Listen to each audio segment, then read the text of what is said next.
On February 8th, 2025, in Alhambra, California, a family faced every loved one's worst fear. Their relative was missing. At a packed city festival, a woman living with dementia disappeared into the crowd. But thanks to the Alhambra Police Department and their rapid deployment of Flock Aerodome DFR, she was quickly located, safe and unharmed. What could have been an hours-long and potentially futile search ended swiftly with relief and reunion. This isn't just about technology. It's about impact. From locating missing persons to aiding investigations, drones are transforming public safety. And today, we're sitting down with Sergeant Chung of the Alhambra Police Department to hear how this powerful tool is changing the future of policing, one life and one community at a time. Sergeant Chung, would you like to introduce yourself? My name is Brian Chung. I'm a sergeant with the Alhambra Police Department. I've been working for the department for about 10 years. I'm currently assigned to the traffic section. I also supervise our Part 107 program for DFR and our tactical drone deployments. Sergeant Chung, tell us a little bit about the city of Alhambra and what might make it unique. The city of Alhambra, it's approximately 7.6 miles, square miles. We have about 90,000 residents based on where we're located. So we're east of Los Angeles, south of Pasadena. And so, any given time, we have an influx of residents coming into our city. So during the weekdays, the population balloons up to maybe upwards of 200,000 folks. So it's pretty densely populated, different times of the day. Tell us about your DFR program and how it started. In approximately 2018, I was working patrol with one of my partners. And at the time, we were hobbyists for drones. We started just brainstorming, trying to figure out how this could be implemented into law enforcement. There were numerous incidents when we were working at night where we wouldn't have an airship available to assist us with containments or searches. And we got the authorization to present it to our assistant chiefs and our chief. And after our presentation, they saw the value in it, and they went ahead and assigned the task of creating the drone unit to a sergeant who's now the lieutenant over the program. So from humble beginnings of only having a couple of Part 107 licensed pilots, and then once we got our first drone, we started deploying it from what we call tactical deployments, where the officer has the drone in their vehicle, they arrive on scene and deploy it from the field. So after many successful deployments, and once folks really saw the value as far as increasing officer safety, as well as the safety to the community, all the information we were able to gather from that,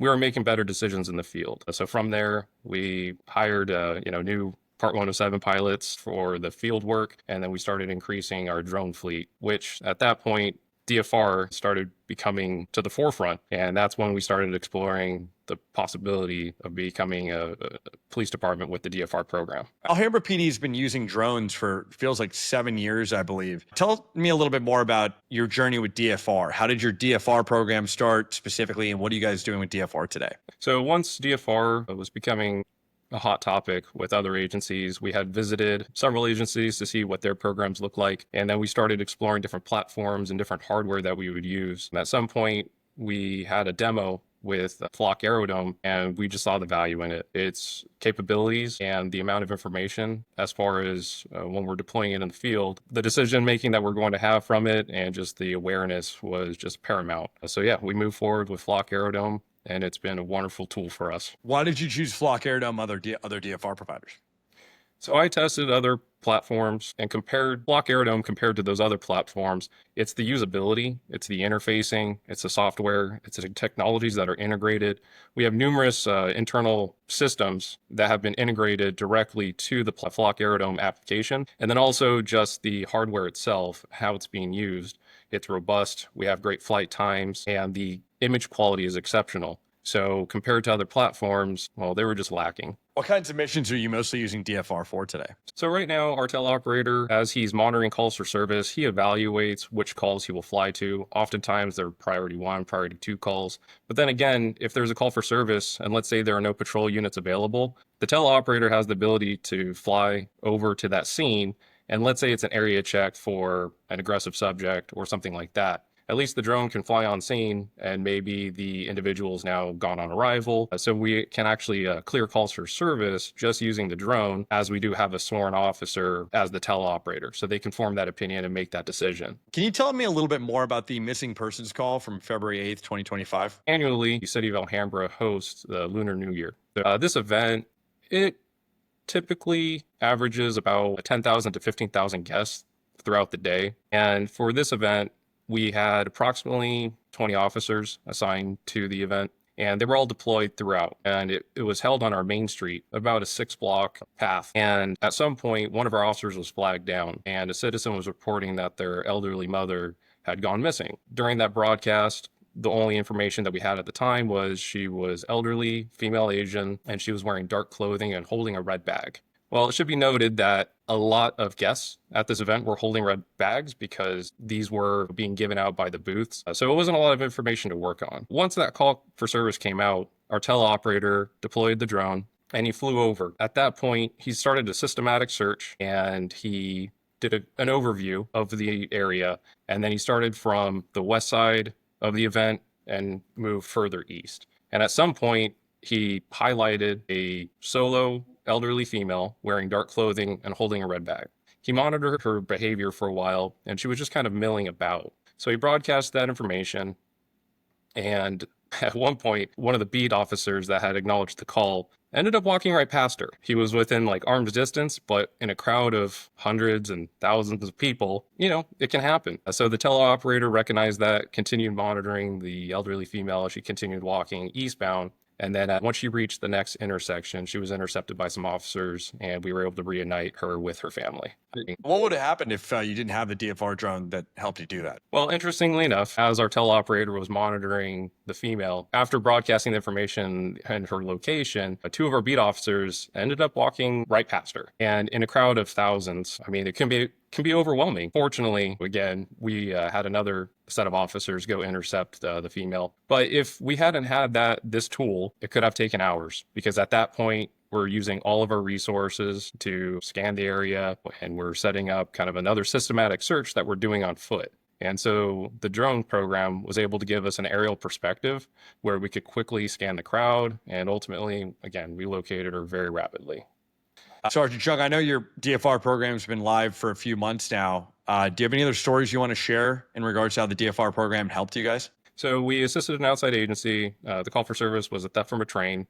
Our patrol units responded as well as the DFR teleoperator. And once the suspect was contacted, he ended up fleeing. Foot pursuit ensued, and the suspect ended up scaling a wall using vegetation. And he entered the residence that was just above that vegetation. He ended up hiding in a shed. And because the Flock Aerodome platform actually has the ability to pinpoint addresses using a laser finder, the teleoperators ended up broadcasting the exact address. We had detectives and patrol units setting up a containment, but the value of it was we still had the drone overhead. And so once the suspect entered that dwelling, well, we knew exactly where he was. So quite rapidly, we set up a team. They contacted him, and he was taken into custody without further incident. One thing I've definitely heard from agencies who have deployed Flock Aerodome DFR platform is that they ran into benefits that they didn't even consider when they spun up their DFR program. They're obviously using the DFR program to catch subjects and find missing people and, maybe clear some calls for service.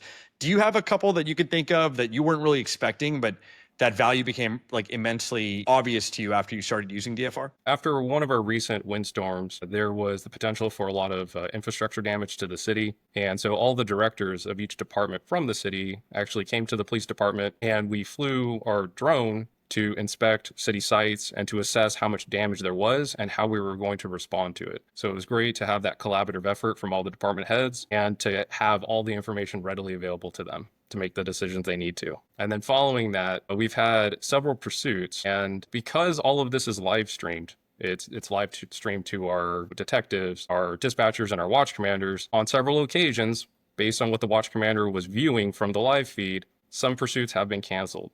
And it's because of the fact that they had this tool available to them. Yeah, that makes plenty of sense. Every time you can have an outcome that benefits the entire city, not just from a safety standpoint from the police department, but other city departments as well, you get more value out of it. And I do think, you and I both as police officers know, like, pursuits can be really, can have fatal outcomes. So anytime you can make that a safer thing for the entire city, like, everyone benefits. Those are great examples. Okay, good. Sergeant Jung, thank you so much for giving your time today. Appreciate it. Really proud of the work that Alhambra Police Department's doing. Some of the use cases coming out of the city are incredible and are only as good as the people flying the drones. So we appreciate your partnership, and we're very excited to keep working with you. Absolutely. Thank you, sir. Love the work you're doing. Love that mustache.